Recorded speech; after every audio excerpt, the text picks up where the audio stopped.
দর্শকরা, খুললাম খুলাতে আপনাদের সবাইকে স্বাগত জানাচ্ছি। দর্শকরা, এই নির্বাচনে আমরা একটা জিনিস লক্ষ্য করছি যে বিজেপি দলের যে বিভিন্ন যে মণ্ডলের সংগঠনটা রয়েছে,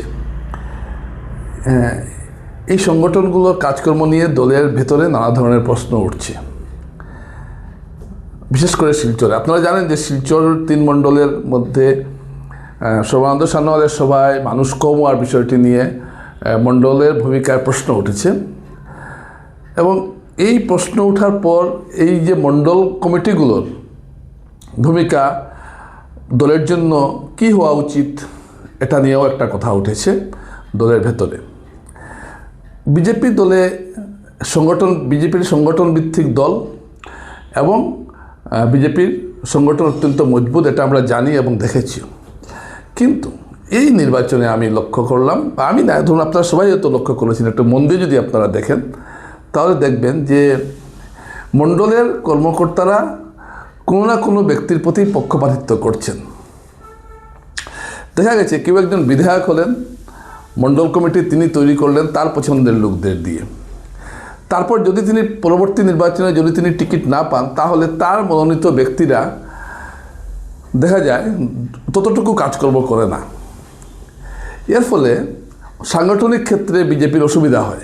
এমনও দেখা গেছে, যেমন শিলচরেও আমরা দেখেছি যে মণ্ডলের সঙ্গে জেলা কমিটির একটা দূরত্ব ছিল এবং এই 3 মণ্ডল কমিটির মধ্যে আবার এক মণ্ডল কমিটির প্রেসিডেন্ট আবার ঠিকাদারও। একজন ঠিকাদারকে কি মণ্ডল প্রেসিডেন্টের পদ দেওয়া যায় না এরকম কোনো সংবিধানে লেখা নেই, কিন্তু একজন প্রেসিডেন্ট যদি ঠিকাদার হন এবং তিনি যদি বিভিন্ন কাজের বরাত পেয়ে যান, তাহলে সেটা নিয়ে অবশ্যই সাধারণ কর্মীদের মনে একটা প্রশ্ন জাগাটাও স্বাভাবিক।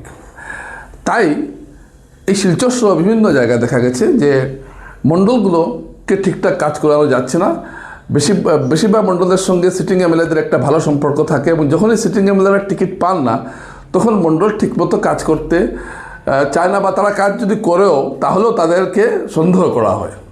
ধরুন কোনো একটা মণ্ডলের সভাপতি কারো অনুগত, তিনি পছন্দ করেন না এমন যদি প্রার্থী পেয়ে যান, তিনি যদি ভালোভাবে কাজও করেন তারপরেও তার প্রতি একটা সন্দেহ থেকে যায়। এই যে ঘটনাগুলো একটা কারণেই ঘটছে, কারণ মণ্ডল কমিটি গঠনের দায়িত্ব সবসময় বিধায়করা নিয়ে থাকেন এবং এই বিধায়কদের কাছে দায়িত্ব দেওয়ায় বিধায়করা তাদের পছন্দদের কমিটিতে বসান যাতে মণ্ডল তার কথায় উঠবস করতে পারে।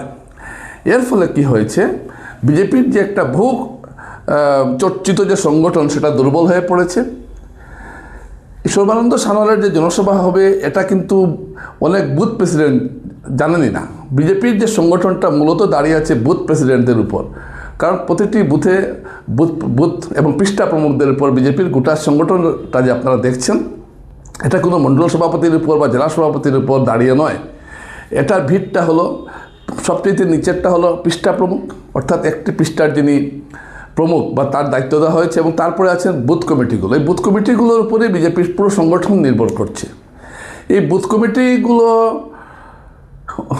কমিটি গঠনের ক্ষেত্রে অনেক সময় বিধায়করা ভূমিকা নিয়ে থাকেন, সেটা নিতে পারেন। কিন্তু এতে কি হচ্ছে, এতে এই বিধায়ক যখন সুবিধা পাচ্ছে না, তো নতুন যিনি আসছেন তার সঙ্গে এই মণ্ডল সভাপতিদের যে একটা দূরত্ব তৈরি হচ্ছে বা বিশ্বাসযোগ্যতার যে অভাব দেখা দিচ্ছে, এর ফলে নির্বাচনী লড়াইয়ে অসুবিধা হয়। এটা বিজেপি দলে আগে কিন্তু ছিল না, এটা আগে ছিল, ততটা প্রকট হয়নি, কিন্তু এবার হচ্ছে। এবং এই মণ্ডল কমিটিগুলো প্রার্থীকে ঠিকমতো সহযোগিতা না করায় যে প্রার্থী হেরে যাবেন এমন নয়, কিন্তু কাজকর্ম করতে একটা অসুবিধা হয় এবং যিনি প্রার্থী তিনি বিশ্বাস করতে পারছেন না মণ্ডল সভাপতিদের, এবং যিনি মণ্ডল সভাপতি তিনি হয়তো প্রার্থীর জন্য ভালো কাজ করছেন, প্রাণপাত পরিশ্রম করছেন, কিন্তু প্রার্থী বিশ্বাস করছেন না, ভাবছেন যে আমাকে হয়তো কোনো দিকে বাস দিচ্ছে। এই যে একটা অবিশ্বাসের যে একটা বাতাবরণ তৈরি হয়েছে, এটা কিন্তু দলের নির্বাচনী প্রচারের ক্ষেত্রে একটা সমস্যার সৃষ্টি হচ্ছে এবং এটা শিলচরে হচ্ছে, এটা বড়খোলাতে হচ্ছে, এটা কাঠিগোড়াতেও হচ্ছে, আমরা দেখছি। আমার সম্ভবত এটা আজ করেই মুখ্যমন্ত্রী 3 তারিখ আসছেন, তিনি বরাকে আসছেন এবং তিনি বিশেষ করে এই 3টা আসন নিয়ে তিনি সভা করবেন, আলাদাভাবে কথা বলবেন সংগঠনের কার্যকর্তাদের সঙ্গে। কারণ এখানে একটা গোলমাল সৃষ্টি হয়েছে এবং এই গোলমাল সৃষ্টি হওয়ার ফলে প্রার্থীরা পড়েছেন বেকায়দায়। এমনও দেখা যাচ্ছে যে মণ্ডল সভাপতিদের ছাড়াই প্রোগ্রাম হচ্ছে, কোনো জায়গায় ডবল প্রোগ্রাম হয়ে যাচ্ছে এবং এর ফলে যে বিজেপি দলের যেটা আমরা জানতাম যে তাদের সাংগঠনিক যে একটা ঐক্য, ডিসিপ্লিন বা শৃঙ্খলা, সেটা নানা ক্ষেত্রে বিঘ্নিত হচ্ছে। এই পরিস্থিতিতে প্রার্থীরা পড়েছেন অসুবিধায় এবং তাই এই কথাটা উঠছে যে মণ্ডল কমিটি নিয়োগের সময় বা মণ্ডল কমিটি গঠনের সময় কি বিধায়কের ভূমিকায় বেশি থাকবে? আগে মণ্ডল কমিটি গঠনে নির্বাচন হতো, এখন নির্বাচন নয়, এখন সব কিছু বাছাই হয়ে যাচ্ছে। এই বাছাই প্রক্রিয়ায় দেখা যায় বিধায়কদের একটা বড় হস্তক্ষেপ থাকে এবং তারা তাদের প্রার্থীদের, তাদের পছন্দের লোককে বসিয়ে দিতে পারেন। এর ফলে কি হয়েছে, মণ্ডল কমিটির উপর নিয়ন্ত্রণ থাকে বিধায়কদের এবং জেলা কমিটির সঙ্গে মণ্ডল কমিটির একটা দূরত্বের সৃষ্টি হয়। শিলচরে আমরা দেখেছি যে 3 মণ্ডল সমান্তরালভাবে গত 5 বছর তাদের সংগঠন চালিয়ে গেছে। অনেক ক্ষেত্রে জেলা কমিটির কোনো অনুমোদনই নেওয়া হয়নি বা জেলা কমিটি যে একটা আছে তাদের কাজকর্মে এটা প্রতীয়মান হচ্ছিল না গত 5 বছর থেকে। এর নিট ফলটা কী হয়েছে? মণ্ডল কমিটির কর্মকর্তারা ঠিকাদারি পেয়েছেন, এটা তো কোনো কথা নয়। এই ঠিকাদার মণ্ডলের সভাপতি যদি ঠিকাদার হয়ে যান বা মণ্ডলের বিভিন্ন, আপনার বলবেন না পার্টির লোক তো ঠিকাদারি পেতে পারে, পার্টির লোক ঠিকাদারি পাবেন, খুব ভালো কথা, বেকার সমস্যারও কিছুটা সমাধান হয়। কিন্তু একজনই যদি পার্টির কর্মীকে তিনিই, যে আর বাকিরা পেলেন না, একজনই পেলেন, তো এই কথাগুলো এখন সংগঠনের ভেতরে উঠছে, প্রবলভাবে উঠছে। এবং যে কথাটা বলা হচ্ছে অনেকটা কংগ্রেসের ধাঁচে আস্তে আস্তে বিজেপি চলে যাচ্ছে। কংগ্রেসের যেমন সবসময় বড় যিনি নেতা থাকতেন তিনি বাছাই করতেন বিভিন্ন কমিটি, তার মনোনীতগুলো হতো, এখন জেলা সভাপতিরা করছেন, প্রদেশ অনুমোদন দিচ্ছে। অর্থাৎ যে যার নিজের তল্পিবাহক লোককে মণ্ডলে রাখছেন।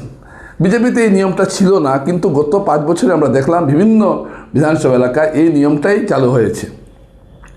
এর ফলে যে সমস্যাটা এখন দেখা দিয়েছে, যার জন্য মুখ্যমন্ত্রী নিজেকেও আসতে হচ্ছে, এই যে দলের কর্মীদের মধ্যে এবং প্রার্থীর মধ্যে যে একটা দূরত্ব তৈরি হয়েছে। এই যে শিলচরে যেমন বুথ কমিটির সভাপতি জানেন না যে সর্বানন্দ সানোয়ালের জনসভা কটার সময়, এই ধরনের অব্যবস্থা বা